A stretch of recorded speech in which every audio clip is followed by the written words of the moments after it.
கொண்டு வரேன் அதை கொண்டு வரேன்னு மூட்டையா கணக்கு காட்டுறியே. இந்தியால கோடி கணக்குல கடை வாங்கி வச்சுக்கிறிய. அந்த கடனை கட்ட உனக்கு வக்கு இல்ல.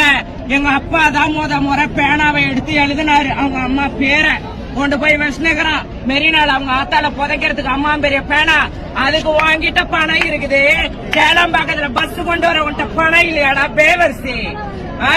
தயவு செஞ்சு இங்க இருக்கிற லோக்கல் பஸ் எல்லாத்தையுமே ஏத்து எல்லாரையுமே கொண்டு போ. முடியாதா? யாரும் விட மாட்டாங்க. ஏன்னா இங்க எல்லாருமே 150 ரூபாய் காசுக்கும் 250 ரூபாய் காசுக்கும், பொம்பளை ஆனா லெக் பீஸ் வச்ச பிரியாணிக்கும், ஆம்பளைங்களானா ஒரு என்னது வீரன்ற பாட்டிலுக்கும் எவனும் இங்க வர கிடையாது. 150 145 ஏன்னா அந்த பாட்டிலுக்கு எவனும் இங்க வர கிடையாது. சரியா? நீ என்னத்தான் பேசினாலும் இங்க பருப்பு கடைய முடியாதுன்னு. நீ எவ்வளவு வேணா போலீஸ் போர்ஸ இறக்கு, நீ பஸ் ஃபுல்லா கொண்டு வா, நீ லாரி ஃபுல்லா கொண்டு வா.